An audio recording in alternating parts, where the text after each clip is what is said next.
اس سے پہلے سورہ بقرہ کی مختلف آیتوں کا خلاصہ پیش کیا گیا۔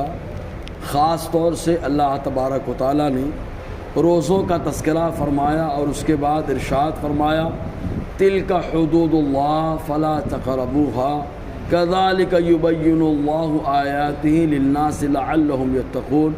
اللہ تعالیٰ فرماتا ہے یہ اللہ کی حدیں ہیں۔ اللہ تبارک و تعالیٰ نے حد مقرر فرمائی، ہر چیز کی اللہ تبارک و تعالیٰ نے ایک حد رکھی ہے۔ حد کا لغوی معنی ہوتا ہے رکنا، انتہا کو پہنچنا۔ یہی وجہ ہے کہ جو چیز انتہا کو پہنچ جائے اس کو کہتے ہیں کہ محدود ہے۔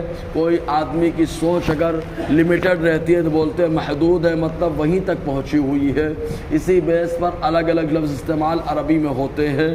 چنانچہ حداد لوہاری کو کہا جاتا ہے اس لیے کہ وہ لوہے کو پگھلا کر ایک حد پہ لا کر کے روک دیتا ہے۔ اور اسی طریقے سے آدمی کی نظر کو جو ہے حدید بھی کہا جاتا ہے، جو نظر تیز ہو، کیونکہ اس کی حد ہوتی ہے، ایک مقام تک پہنچ کر رکتی ہے۔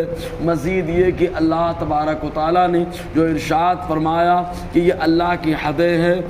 روزے کے تعلق سے اللہ کی حد کہ چاند دیکھ کر شروع ہوتا ہے، چاند دیکھ کر کے ختم، اور اللہ تعالیٰ کی حد میں سے یہ کہ ختم سحری سے شروع ہو جاتا ہے، غروب آفتاب کو مکمل ہو جاتا ہے۔ اللہ تبارک و تعالیٰ کی روزے کی حد میں سے یہ ہے کہ کھانے پینے اور جماع سے اپنے آپ کو بچایا جائے۔ ہر چیز کے اللہ تعالیٰ نے ایک حد لگا دی ہے۔ نماز کی حد یہ ہے کہ کوئی بھی نماز کی اس کے وقت کی شروعات ہوتی ہے، وہاں سے لے کر اختتام تک وہ نماز پڑھی جائے تو وہ ادا کہلاتی، اس کے آگے بڑھ جائے تو وہ قضا کہلاتی ہے۔ یہ اللہ تبارک و تعالیٰ نے ہر چیز میں ایک حد رکھی ہے۔ ہر چیز کے معاملے میں اللہ تعالیٰ نے حد کا تعین فرما دیا، چاہے وہ روزہ ہو اور چاہے وہ نماز ہو۔ حتیٰ کہ زکوٰۃ کے اندر بھی اللہ تعالیٰ نے حد کو رکھا ہے کہ اتنے مال کا مالک آدمی ہو جائے تب ایسی صورت میں وہ آدمی جو ہے مالک نصاب کہلائے گا۔ ہر چیز میں اللہ تعالیٰ نے حد رکھی ہے، حتیٰ کہ قربانی کے تعلق سے، حتیٰ کہ اللہ تبارک و تعالیٰ نے چہرہ رکھنے کے تعلق سے، کھانے پینے کے تعلق سے بھی اللہ تبارک و تعالیٰ نے حد متعین فرما دی ہے۔ اور جو بندہ کوئی بھی حد ہو اس کے قریب جب پہنچتا ہے تو اس بات کا خدشہ اور اندیشہ ہوتا ہے کہ کہیں وہ حد کراس نہ کر جائے، اس لیے پہلے ہی کہتے ہیں اس کے قریب مت جانا، وہ آخری حد ہے۔ کہیں ایسا نہ ہو گر جاؤ، جیسے کہ پہاڑ پر کوئی آدمی موجود ہو تو وہ ایک دم کنارے حد پہ نہیں پہنچتا کہ کہیں پھسل کر کے نیچے نہ چلا جائے، کیونکہ جو آدمی حد کو پہنچتا ہے تو وہ حد کراس کر سکتا ہے، ایسا معاملہ ہو سکتا ہے۔ اسی لیے اللہ تعالیٰ فرماتا ہے تلک حدود اللہ، یہ اللہ تعالیٰ کی حدیں ہیں، فلا تقربوها، تو اس کے قریب ہرگز مت جانا۔ قریب جانے سے مراد یہ کہ نہ اس کو کرنا، جو اللہ تعالیٰ نے حد بتا دی اسی کے حد میں رہنا ہے، اس کے آگے کراس کر کے نہیں جانا، قریب بھی نہیں جانا۔ کذالک یبین اللہ آیاتی، یوں ہی اللہ تبارک و تعالیٰ اپنی آیتوں اور نشانیوں کو بیان فرماتا ہے۔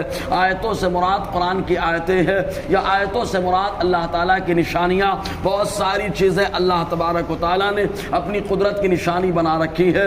چنانچہ انسان اگر زمین پر غور کرے گا تو فوراً اللہ کی وحدانیت کا قائل ہو جائے گا، اس لیے کہ پوری زمین اللہ تبارک و تعالیٰ نے ہموار بنا دی ہے، پانی پر ٹھہرا دیا ہے، اور ظاہر سی بات ہے کہ یہ الگ الگ وجود والا یا دو کم سے کم جہاں پر لوگ پائے جائیں وہاں پر ایسا معاملہ نہیں ہو سکتا، کچھ نہ کچھ تو اختلاف ضرور ہوتا ہے۔ تو اللہ تبارک و تعالیٰ واحد ہے جو موجود ہے، جس نے نظام کے ساتھ زمین کو بنا دیا، اور خود اللہ تعالیٰ نے آسمان کا شامیانہ بغیر کھمبے اور بغیر ستون اور بغیر دیوار کے مدد کے کھڑا کر دیا۔ یہ اس بات پر اللہ تعالیٰ کی قدرت اور اللہ تبارک و تعالیٰ کی وجود کے اوپر بہترین دلیلیں ہیں۔ تو اللہ تعالیٰ فرماتا ہے، یوں ہی اللہ تعالیٰ بیان فرماتا ہے اپنی نشانیوں کو للناس، تمام لوگوں کے لیے، چاہے وہ ایمان والے ہو چاہے ایمان والے نہ ہو، کیونکہ نشانیاں تو سب کے لیے اللہ تعالیٰ نے رکھی ہے۔